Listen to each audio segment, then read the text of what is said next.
I literally can't think of one main character that has died from an infected in this game. That's ridiculous. This is a zombie-based game. And honestly, like, in the first game, off the top of my head, Sam and Tess. For me, The Last of Us Part 2 hinges on the story. And I didn't want a sequel to the first Last of Us. I thought it was a perfect self-contained story. And even though the ending was a bit of a cliffhanger, sometimes that sort of ambiguity is necessary to justify its own existence. The story has to be top-notch because that is what made the first game lovable. I like the direction that they went with the Ellie revenge story. That was pretty good. I've got to say that in this game, Tommy is so badass. Nothing beats that moment when Tommy shoots that dickhead in the head. That's what you get for spitting on Joel's corpse, you prick. Like, Tommy is so bad, he's ruthless, goes through all of them. But having said that, I feel like his character at the very end, when he had a go at Ellie for not going after Abby, it felt a bit out of character at the beginning when he was specifically telling Ellie not to go after Abby. So it just doesn't make sense to me. The way Ellie and Jesse separated in that part where Jesse went after Tommy, I don't think Ellie would do that. I think Ellie would go after Tommy. I don't think, like, while Ellie wants revenge, I don't think she would do that. I have a big problem with Jesse. Like, he's such a nice character. Like, he's a nice guy. You can see that. Guy doesn't have a problem with Ellie and Dina. Lovely bloke. But the problem I have is there's nothing more to his character. He's just there to be a sperm donor. Literally. He gets, like, literally the only significant thing he does in this game is get Dina pregnant. Other than that, there's nothing to his character, which is a real shame. The order of this game would be fine if it was the first game in a franchise, or if it was a standalone game. But no, it isn't. I have a existing relationship with these characters, with Ellie and Joel specifically. And the order that you do this game is ridiculous. So what you do is you kill the main character from the previous game. Obviously, I'm going to hate the person that killed him. The problem is you try and force me to like her, and it just fails. It fails miserably. It really feels like Naughty Dog have overestimated their writing capabilities because they failed. They couldn't make me like her. Like, I can see clearly that she's a good person, but I am not open to it. We're people. We're emotional. I'm not thinking logically here. If we played as Abby first and understood why she killed Joel before she actually killed Joel, I would still be angry, but I would be more willing to understand why she did it. And the order that they did it, like, as soon as she killed Joel, I was like, fuck Abby. I don't care what comes next. I just don't. And every minute I played as Abby was depressing. You couldn't argue that they invoked emotion out of me. That's good. But I feel like the whole way that they invoked emotion was very cheap. Joel's character dying early was a very, very poor decision. It was a cheap attempt to recreate the shock of Sarah's death in the first game. But the issue with that is we don't have a pre-existing relationship with Sarah. So when it is done for shock value, it's fine.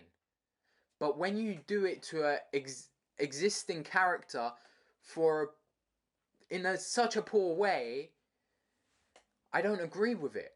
I just don't. I disagree strongly. Anyway, let me calm down a bit and say something that was good.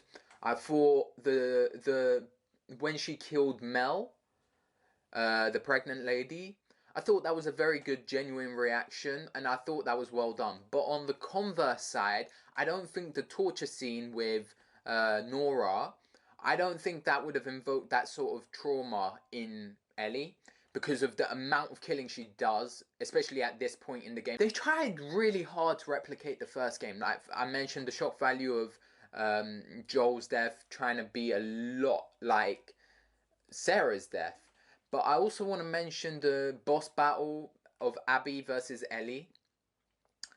It's unrealistic to play a cat and mouse game where you're the bigger person and you're running away from the smaller person. So it should have been Ellie you're playing as in that, or just don't make it a cat and mouse fight. And I want to say, playing as Abby to fight Ellie, I will never forget that. So it's something that you won't ever forget in terms of a game. So in that sense, it was well done, but I've got to say it was sickening playing as Abby and then watching her beat the living shit out of Ellie. I felt sick during that moment. I felt sick. I didn't want to continue. I knew what happened, like with Joel, through the leaks. I knew that Abby killed Joel. So the moment where Joel saves Abby, I can't explain my feeling, or my heart legit stopped at that moment. I was like, oh mate, why? Like, he saved her and then she's gonna kill him. Oh, he saved her and then she's gonna kill him. Like, oh, it's so tragic, isn't it? I do feel Joel saving Abby was a bit out of character as well, considering the amount of people he distrusts in the first game. Like, it's just not like him. Like, look, Henry, didn't trust him at first.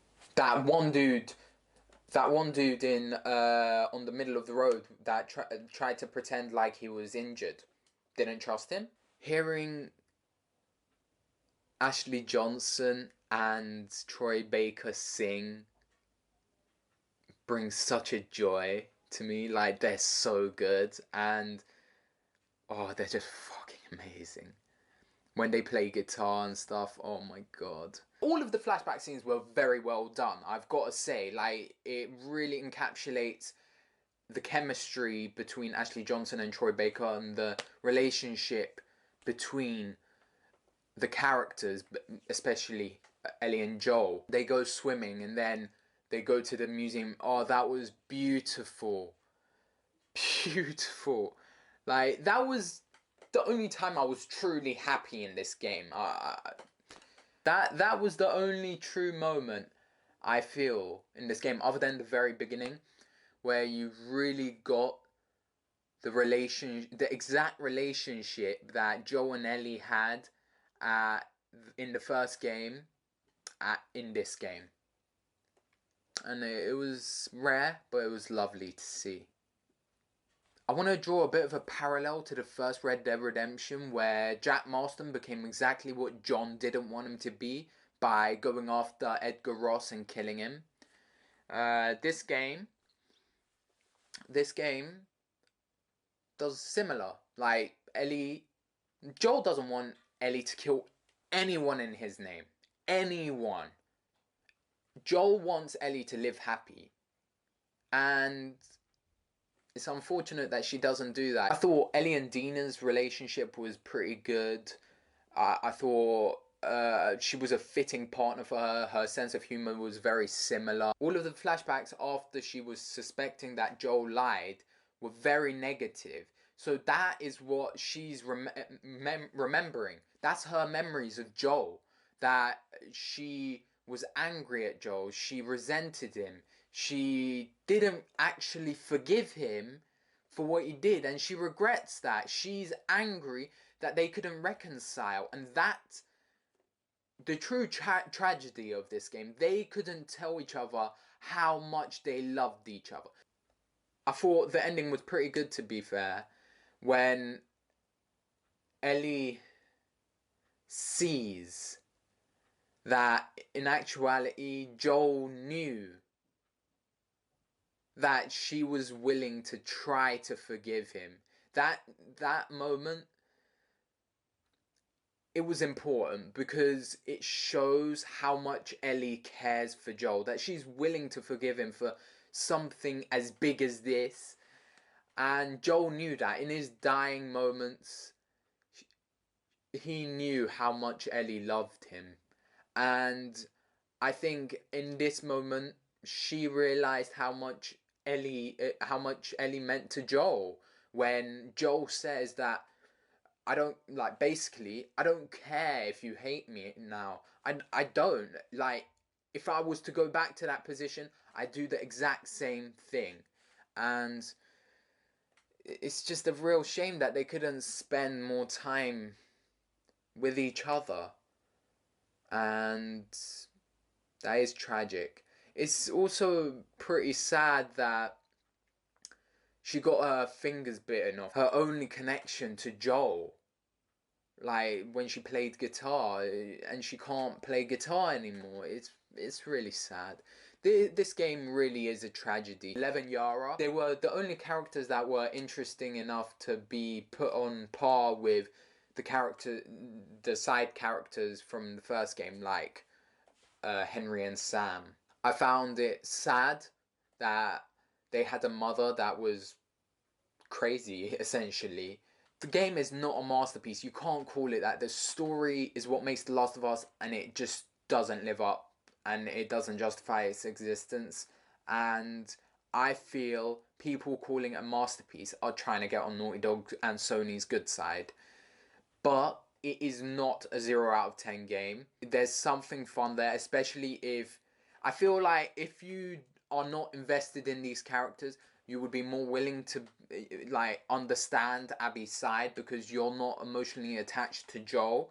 So maybe you would enjoy this as a self-contained story even more.